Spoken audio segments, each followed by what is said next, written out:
The K, Day 6, Chapter 12. One morning in the middle of May, I awakened to hear Timothy taking great breaths. It sounded as though he were fighting for air. I listened a moment and then asked, "Are you all right, Timothy?" He wheezed back, "Fever, malar." I had to think a moment to understand what he was talking about. Fever, malaria.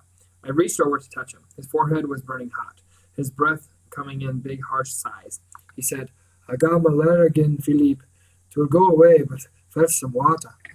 When I had a fever in Virginia and at Scarlou, my mother had given me aspirin and then put cold clothes on my head, but we had no aspirin on the keg, of course, and the water was always warm. I poured some water from the keg and gave it to him. He gulped it and then fell back on the mat. For a while I listened to his heavy breathing and then ripped a piece of cloth from what was left of my shirt, dampened it with water, and placed it on his forehead. He murmured, "Dad, be good." But suddenly he began to shiver, even though the morning air was already warm. I could hear his teeth clacking. I had nothing to cover him with, so I just sat beside him, holding the cloth, which was already beginning to dry, to his forehead. His breath was like air from a furnace. It must have been about 10 o'clock when Timothy began to mumble and laugh. It sounded almost as if he were talking in his sleep, but the laughter, a little burst of it, between the wheezes, was very high and strange. I couldn't keep the cloth on his head because he was tossing from side to side. I talked to him constantly, but he didn't even seem to know I was there. Once he got up, but fell back down to the mat, and I told him to stay very still. For a long time he did because he began to shiver. When that ended, the mumbling and high laughter started all over. At about noontime, the mumbling got worse, and I could feel him trying to get to his feet. I clung to his arm, shouting for him to lie down again, but he threw me aside as if I weren't there. I could hear him crashing down the hill toward the sea, the frightening laughter echoing back. I followed the trail of laughter, then I heard splashing and knew he'd gone into the water. I yelled, "Timothy, Timothy, come back!" Suddenly, it became dead quiet. I screamed his name again and again. There was no answer. I reached the beach and waded out into my knees, then began to move slowly along, trying to keep on a line with the beach. I had gone about 30 steps when I fell over Timothy's body, plunging down in the water. Holding on to him with one hand, I got on my feet again. The upper part of his body was floating, but I knew his feet were dragging on the bottom. I put my face against his mouth. Yes, he was still breathing. I worked myself around to put both hands under his shoulders, but he was too heavy that way. Then I clasped my hands under his chin and began to pull him out. He made strange sounds, but did not try to help. It took me what seemed like a long time to get Timothy out of the water and back up on the damp sand. He must have weighed 220 or 30 pounds, and I could only move him 2 or 3 inches at a time. I sat beside him for almost an hour in the hot sun while he rested quietly, his breathing not so harsh now. Then I realized he was shivering again. I knew I could not drag him up the slope to the shelter of the hut, so I tore off branches of sea grape and put them over his body. The grape leaves cut the rays of the sun. I brought water down from the hut, raised his head, and ordered him to drink it. With one hand I found his lips and then guided the cup to his chin. He seemed to understand and gulped it down. I stayed by him the rest of the long afternoon while he slept. When he awakened, it was early evening and had turned cool again. He was breathing easily now, and I knew the fever had broken because his forehead was no longer hot. Sitting up, he said weakly, "How did I get down here?" I told him he'd run down the hill. "Dat devil, the fever," Timothy sighed. I said, You went into the water. You scared me, Timothy." "Dat be true," he said. "My head burned with fire, and I put it out." I helped him to his feet, and we went up the hill together, Timothy leaning on me for support for the first time. He never really regained his strength. Chapter 13. It was in late May that I believe Timothy decided we might stay there forever. We had not seen a schooner sail or heard an airplane since setting foot on the island. I know it was late May because each day he dropped a small pebble into an old can that he found on the beach. It was our only way to tell how many days we'd been there. Every so often I'd count them, beginning with April 9th. We now had 48 pebbles in the can. On this day, Timothy said thoughtfully, "Philippe, has it ever come into your own self that I might be poorly again some morning?" I knew he was thinking about malar and the fever. I said it had. He said, "Well, you must then know how to provide yourself with fish." For more than a week, I knew he had been laboring over nails to turn them into fish hooks. He always speared the fish or langosta with a sharp stick, but I could not see, of course, to do that. I knew he was making hooks for me. He said with a secret tone in his voice, "I have found an outrageous good old on the reef in a safe place." We went down the hill and started out along the reef shelf. By now my feet were tough, and I hardly felt the jagged edges of the coral. But I knew that lurking in the tide pools were the treacherous sea urchins. Stepping on them invited a sharp spine in your foot, and Timothy had already warned me that they very poison. They be giving you terrible pain. Every 2 feet, Timothy had driven a piece of driftwood deep into the coral crevices, so that I could feel them as I went along. Neither of us knew what to do about the sea urchins, but Timothy said he'd think mightily about them. He had taken a large rock to smash them all along the path over the reef top, but in time they would come back. We went on about 50 feet along the reef, and then he said, "Now we fish." He described the hole to me. It was about 20 feet in diameter and 6 to 8 feet deep. The bottom was sandy but mostly free of coral, so that my hooks would not snag. He said there was a most natural opening to the sea, so that the fish could swim in and out of this coral-walled pool. He took my hand to have me feel all around the edges of the hole. The coral had been smoothed over by centuries of sea wash. Timothy said that the sand in the seawater acted like a grindstone on the sharp edges of the coral. It was not completely smooth, but there were no jagged edges sticking out. "Now we reach down here," Timothy said, "and tug off the mussel." I put my hand in the warm water, kneeling down over the ledge, and felt the mussel. But in ripping it loose, I lost my balance, and only Timothy's hand prevented me from falling in. If you are blind, the sensation of falling can be terrifying. My memory of the fall off the raft was still very clear. Timothy said, "Easy there, Philippe. Just sit a moment and relax." His voice was soothing.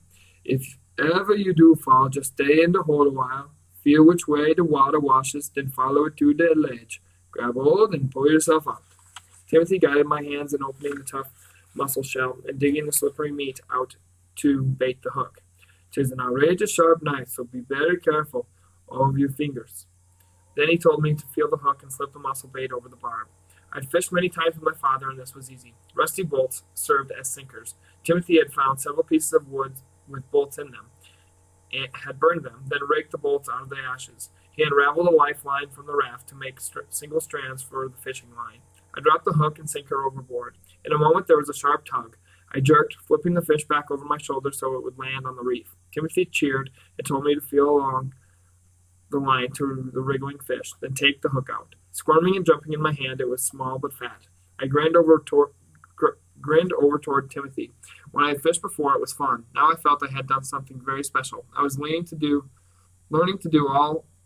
things all over again by feeling, touch, and feel. I said to Timothy, "This outrageous, humbugging good fish over." He laughed with pleasure. Every day after that, I did all the fishing. Timothy, of course, continued to get langosta. He had to dive for them, but I caught all the fish. After the third morning, he let me go out alone on the reef. I'd feel my way along his driftwood stops, find the hole, pry a mussel loose, and then fish. I was alone on the reef, but somehow I always felt he was sitting on the beach nearby. I could sense his presence, yet he was always at the hut when I got back there. We often talked about the cay and what was on it. Timothy had not thought much about it. He took it for granted that the cay was always there, but I told him about geography and how maybe a volcano could have caused the Devil's Mouth.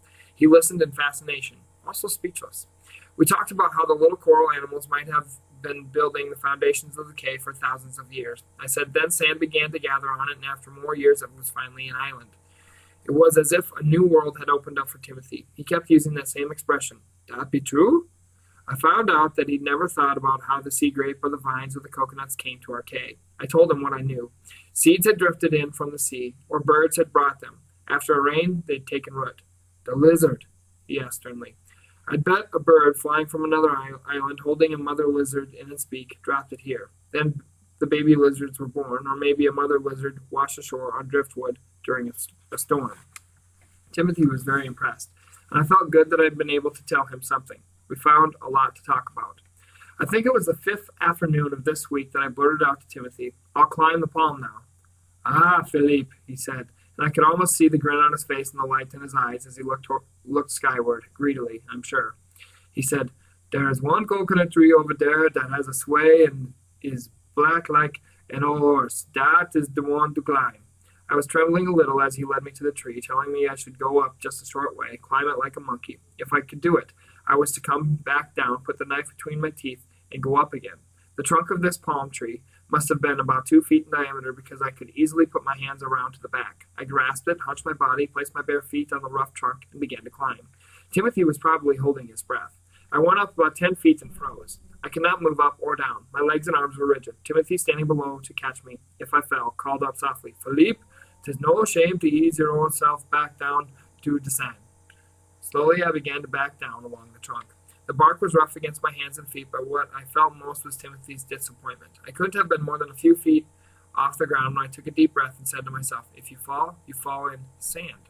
Then I started climbing again. Timothy called up, you have forgot the knife. I knew that if I stopped now, I'd never climb it. I didn't answer him, but kept my hands and feet moving steadily. Then I heard him shout, you be getting to the top.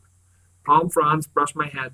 I grasped the base of one to pull myself up. Timothy let out a roar of joy. Then he told me how to reach the coconuts. It took a long time to pull, tug, and twist two of them loose, but they finally fell. I stayed in the palm another few minutes to rest, then slid down. I had won. As my feet touched the ground, Timothy hugged me, yelling, the palm harass us no more. We drank every drop of the coconut milk and feasted on the fresh meat. Squatting near me, his teeth crunching the coconut, Timothy said, you see, Philippe, you do not need the eye now. You have done without the eye what I couldn't do with my whole body. It was almost as if I'd graduated from the survival course that Timothy had been putting me through since we had landed on the quay. It rained that night, a very soft rain, not even enough to drip through the palm frond. Timothy breathed softly beside me. I had now been with him every moment of the day and night for 2 months, but I had not seen him. I remembered that ugly, welted face, but now in my memory it did not seem ugly at all. It seemed only kind and strong. I asked Timothy, are you still black? His laughter filled the hut. Chapter 14. One very hot morning in July, we were down on North Beach, where Timothy had found a patch of calico scallops not too far off the shore. It was the hottest day we'd ever had on the quay, so hot that each breath felt like fire, and for once the trade wind was not blowing. Nothing on the quay seemed to be moving. North Beach was a very strange beach anyway. The sand on it felt coarser to my feet. Everything about it felt different, but that didn't really make sense since it was only about a mile from South Beach. Timothy explained, the North is always the bleak beach on any island, but he couldn't say why. He had just brought some calico scallops ashore when we heard the rifle shot.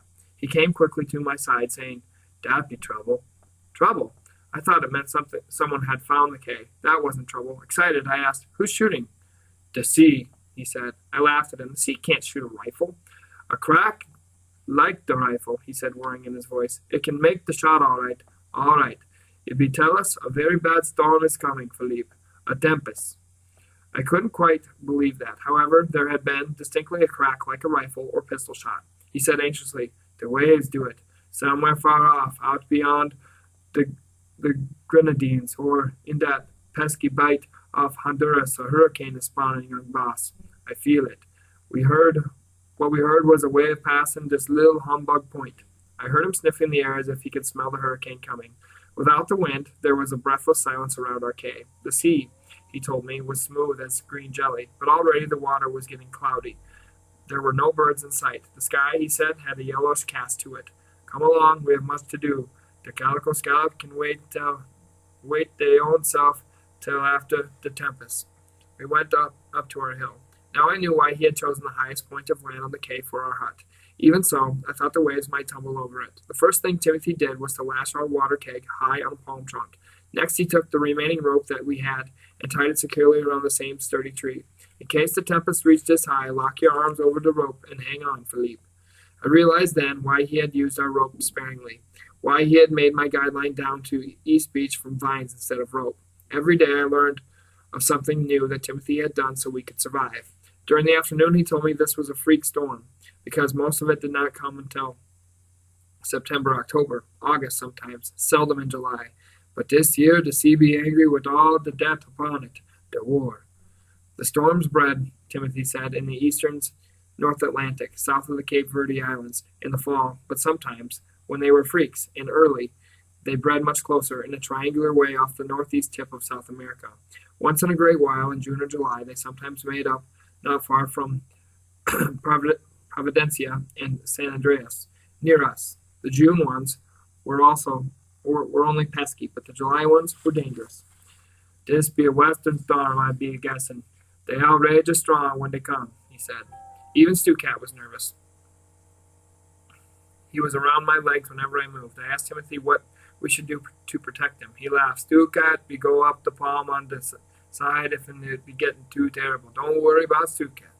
Yet I could not help worrying. The thought of losing either of them was unbearable. If something bad happened on the quay, I wanted it to happen to all of us. Nothing changed during the afternoon, although it seemed to be to get even hotter. Timothy spent a lot of time down at the raft, stripping off everything usable and carrying it back up the hill. He said we might never see it again, or else it might wash up the hill so that it would be impossible to launch. Timothy was not purposely trying to frighten me about the violence of the storm. He was just being honest. He had good reason to be frightened himself. In 28, I was beyond the Haiti red out south of Antigua when the tempest hit. The wind was outrageous, and the old schooner break up like chips falling for the axe. I washed ashore from the sea so wild no man believe it. No other man from the Haiti red live except me. I knew that wild sea from long ago was much on Timothy's mind all afternoon. We had a huge meal late in the day, much bigger than usual, because Timothy said we might not be able to eat for several days. We had fish and coconut meat, and we each drank several cups of coconut milk. Timothy said that the fish might not return to the reef for at least a week. He noticed that they'd already gone to deep water. After we ate, Timothy carefully cleaned his knife and put it into the tin box, which he lashed high on the same tree that held our water keg. "We ready, Philippe," he said.